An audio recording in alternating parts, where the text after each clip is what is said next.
When I first stepped into Mark's house, I felt as if I had walked into another world. The sheer size of the place overwhelmed me. Tall windows stretched across the walls, flooding the rooms with light. The furniture was polished, pristine, like something out of a high-end magazine. Every corner of the house whispered luxury, an unspoken reminder of the life Mark had built, a life I had entered into but never fully belonged to. I had always been taught to be humble. My parents instilled in me a deep sense of duty to others, teaching me to put the needs of those around me before my own. It wasn't just a lesson, it was a way of life. When I married Mark, I carried those lessons with me into our new world, trying to merge his world with mine, to adapt, to belong. But it was never easy. His friends, his lifestyle, his status, they felt so distant from everything I knew. I remember standing in the grand hallway, gazing at the marble floors beneath my feet, and feeling a deep, uncomfortable disconnect. The house was beautiful, but I felt like a stranger. The life I had chosen, the life I thought I wanted, seemed to exist in a realm far beyond my reach. Mark was a successful man, admired by so many. And yet, despite all the outward perfection, I couldn't shake the feeling that something was missing. I wasn't sure what it was, but I could feel it slowly creeping in. A quiet unease in my chest. I thought about my parents, their modest home, their values. They had always told me that happiness wasn't found in things, but in the love and respect we showed one another.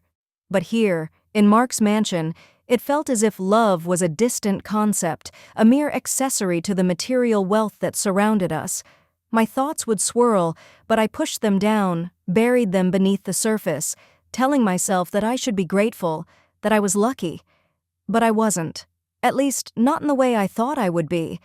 I had become a part of Mark's world, but it felt like I had lost myself in the process. I thought I was doing everything right. Mark's life was demanding, but I didn't mind. I was his wife, his partner, his support. My world had shifted when I married him, and I had to adjust.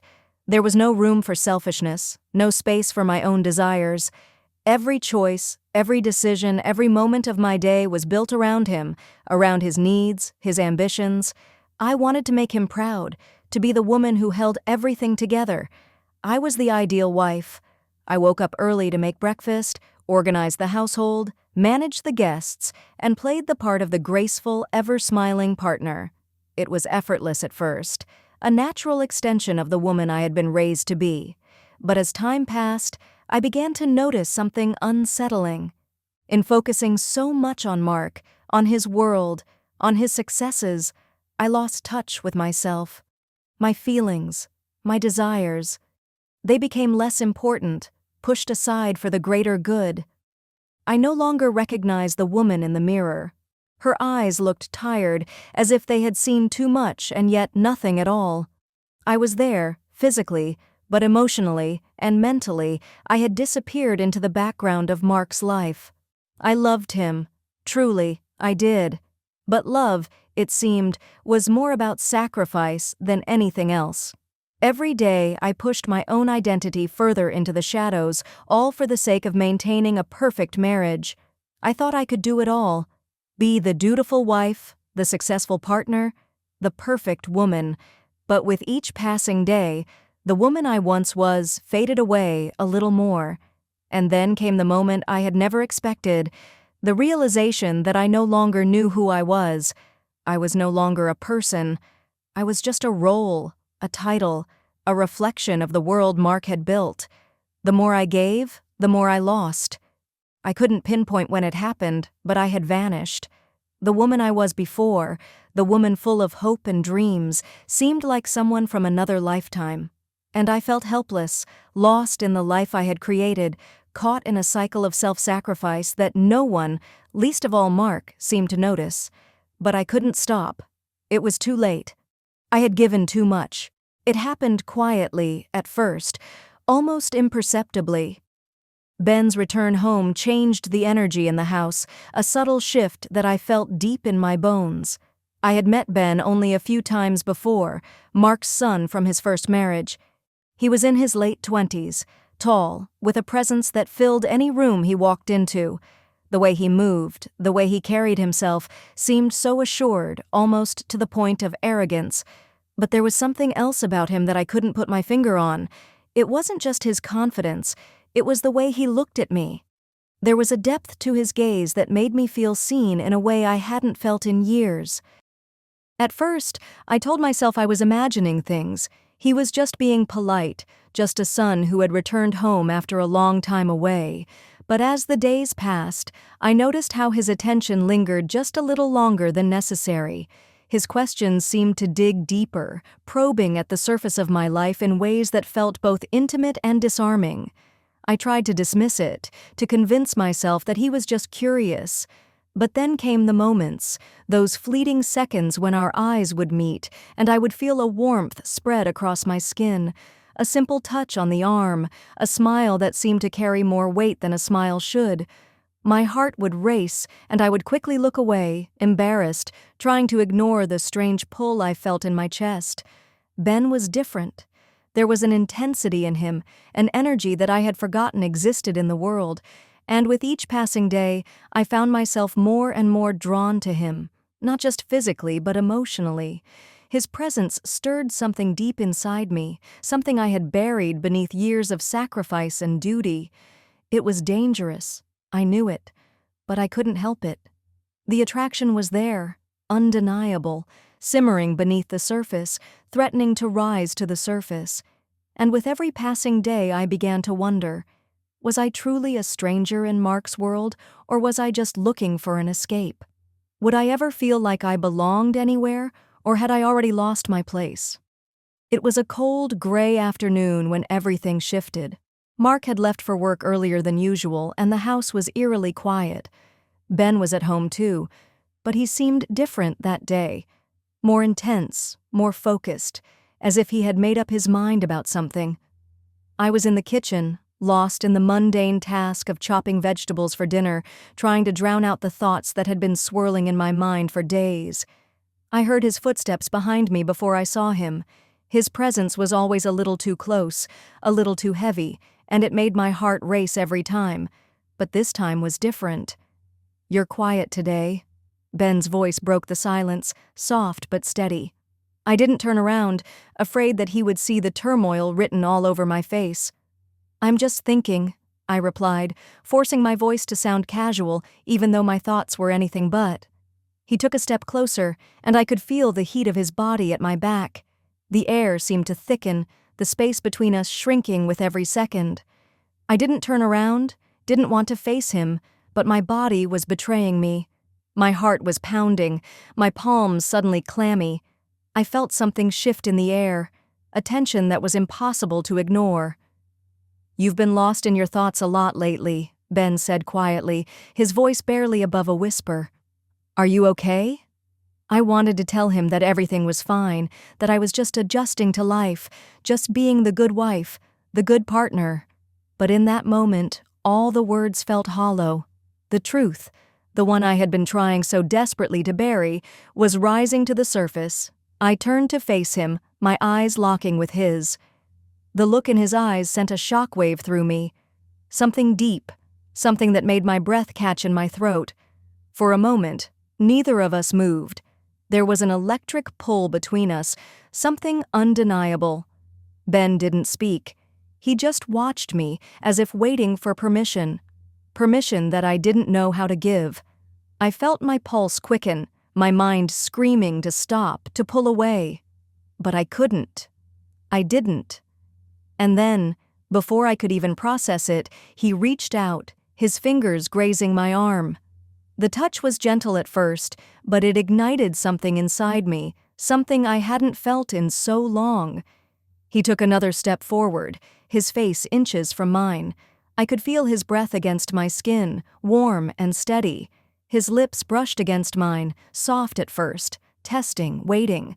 My body froze, caught between the desire to pull away and the overwhelming need to feel something, anything, that wasn't the numb emptiness I had been living with. And then, it was no longer tentative. It was urgent, a hunger that neither of us could deny. The kiss deepened, and for the first time in what felt like forever, I felt alive. I should have stopped him. I should have pulled away. But in that moment I couldn't. I didn't want to. His hands moved to my waist, pulling me closer, and the world outside the kitchen disappeared. It was just him and me, and the overwhelming pull of something I had long buried. My mind screamed at me to stop, to remember who I was supposed to be. But my body was no longer listening. In the silence that followed, I realized something. I had crossed a line, and there was no going back. After that kiss, the world shifted. What had been a fleeting moment of weakness now felt like a dam that had cracked open, flooding me with desires I didn't recognize. The sensation lingered in my mind and body like an itch I couldn't scratch. I couldn't stop thinking about it. About him. Ben had touched something deep within me, something I had long ignored, buried beneath years of sacrifice. We continued to avoid each other as best we could, but the tension between us was undeniable. Each time I saw him, my heart would race, my thoughts would scatter, and I would feel that familiar warmth flood my chest. I could see it in his eyes, too, the weight of what had happened, the shared secret that neither of us could ignore. The strange thing was, I didn't want to ignore it. I couldn't. I was drawn to him in ways that terrified me, like an uncontrollable force. It wasn't just his touch, though that was enough to stir a deep yearning inside me. It was his attention, the way he made me feel seen in a way no one ever had. Mark had always been busy, always focused on his work, and I had silently accepted that. But Ben made me feel like I mattered, like I was more than just a background figure in someone else's life. I found myself craving his presence, needing it. It wasn't just physical attraction, it was something deeper, something I couldn't explain. He made me feel alive, something that had faded away over the years. The more I tried to resist, the stronger the pull became. I told myself I should walk away, that I couldn't allow myself to become tangled in this mess. I was married after all. I loved Mark, didn't I? But the truth was harder to admit. I was losing myself, piece by piece, and Ben had become the one thing that made me feel like I could be whole again, even if just for a moment. The house felt suffocating, as if the walls were closing in around me. Every time I saw Ben, I couldn't help but feel the electric charge in the air, a tension that hummed beneath the surface. I couldn't escape it, couldn't run away from the magnetic pull between us. But what did I want? What was I seeking? I didn't know anymore. The guilt was there, heavy and suffocating, but there was something else, something raw and alive that made me question everything. I looked at Ben differently now. I couldn't deny it. He had become a temptation, a forbidden fruit that I knew I should stay away from but couldn't resist. It wasn't just the heat between us, it was the sense that, for the first time in so long, I was being seen for who I truly was. And I didn't want to let go of that feeling.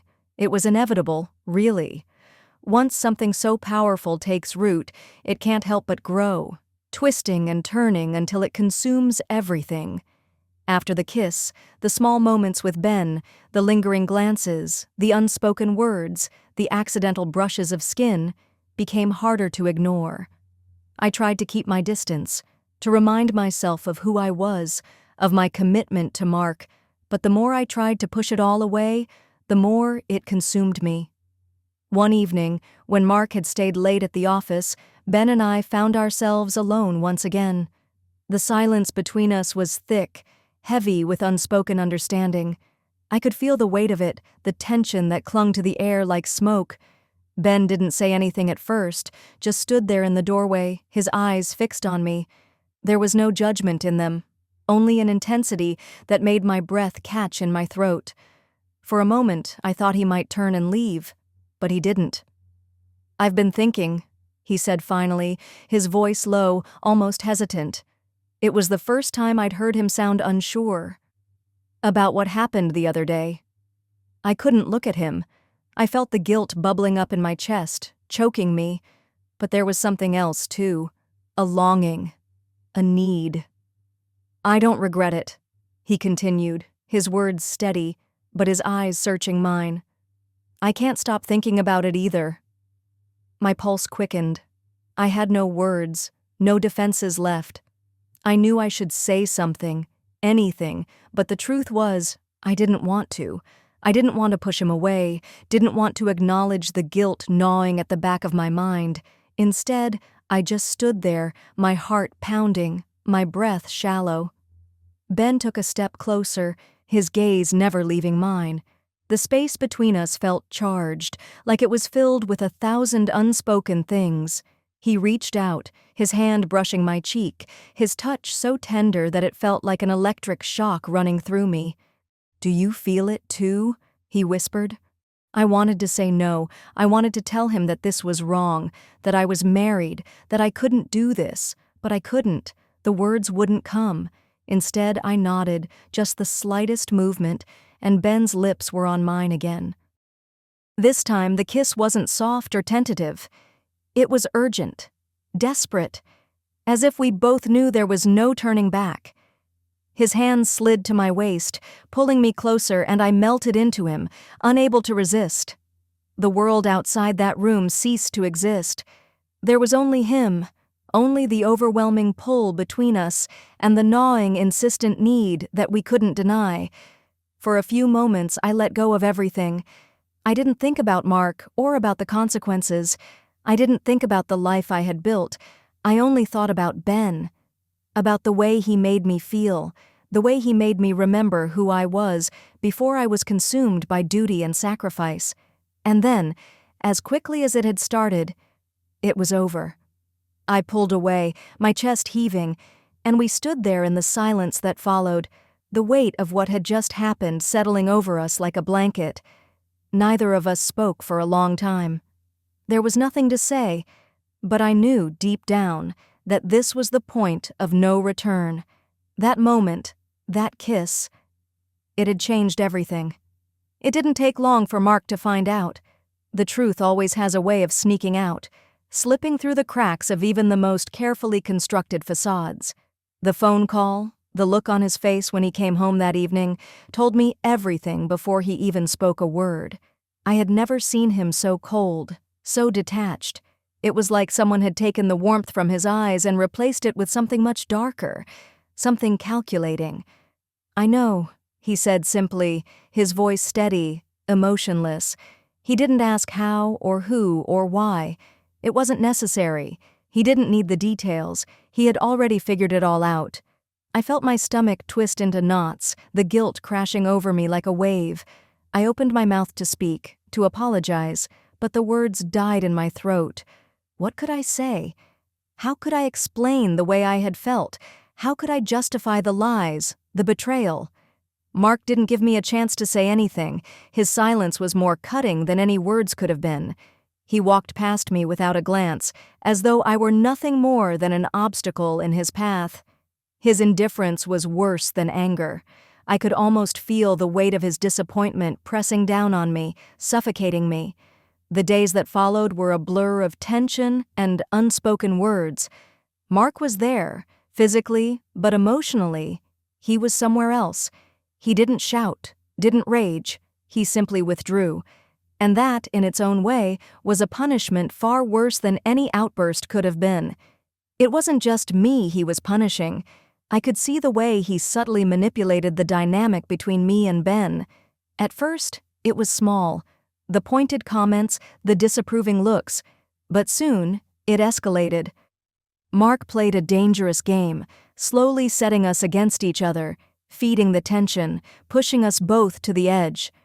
I felt like I was being torn in two, caught between two forces I couldn't control. The guilt for betraying Mark, the weight of my own actions pressing down on me, and the overwhelming pull toward Ben that refused to let go. Every time I looked at him, I saw the fire in his eyes, the way he seemed to crave me with a hunger that matched my own.